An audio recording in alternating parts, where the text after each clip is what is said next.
Eelnõuga sisuliselt võrdsustatakse tavasigaretid ja elektroonilised sigaretid. Sotsiaalministeerium on teinud nagu otsuse, et elektroonilised sigaretid on sama kahjulikud kui tavasigaretid. Samas ei ole Eestis läbi viidud ühtegi vastavasisulist uuringut. Kuidas me saame vastu võtta seadust, mis põhineb eeldustel ja oletustel? Aitäh! Komisjon on hääletades otsustanud nende ettepanekute suhtes, nii nagu komisjon on otsustas. Muudatusettepanekuid tehti seaduseelnõule küllalt palju ja siin on ikkagi ka nende muudatusettepanekute taga väga suur hulga inimeste hääl.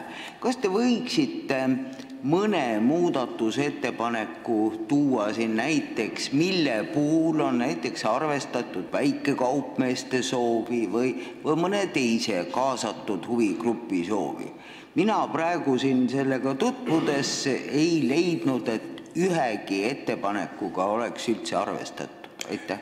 Ja nende arvamustega arvestati, kuid komisjoni otsus oli selline, nagu ta hääletamisel kujunes. Tahan seda öelda, et kas on mingid uurimust või mingid selliseid asja ka olemas või on lihtsalt mingi subjektiivne arvamus?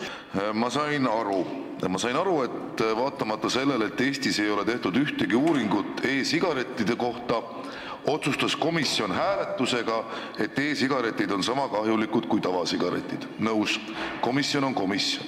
Aga ma küsin teilt kui arstilt, kumb on kahjulikum, kas tavasigaret või elektrooniline sigaret?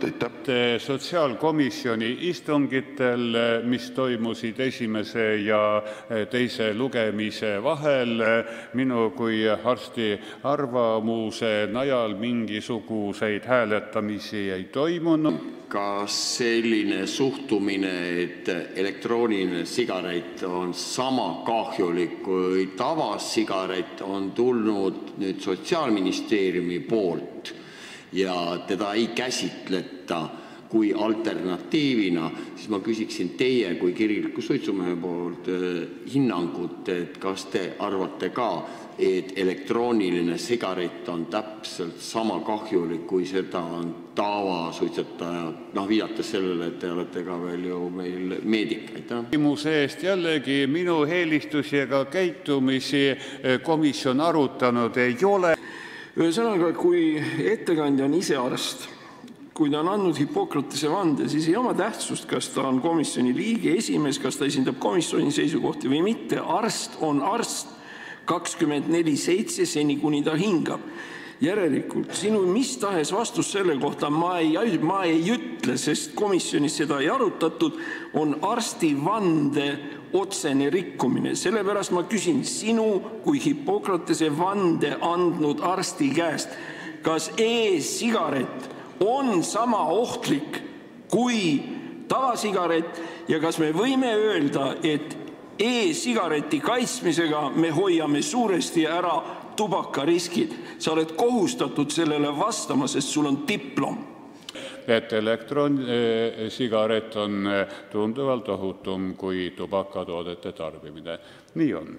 Oskate öelda, millise sõnumi me võiksime öelda edasi ühiskonnale, kui me teadlikult maksustame kõrgema määraga vähem tervist kahjustavaid tooteid? See on inimese vaba valik ja kui ta otsustab, et tal on seda kindlalt vaja, siis ta võib selle eest ka rohkem maksta, sest teatud määral elektronsigaretil on juures ka selline nagu maik, et ta on trenditoode ja sellised asjad maksavadki võib-olla natuke rohkem.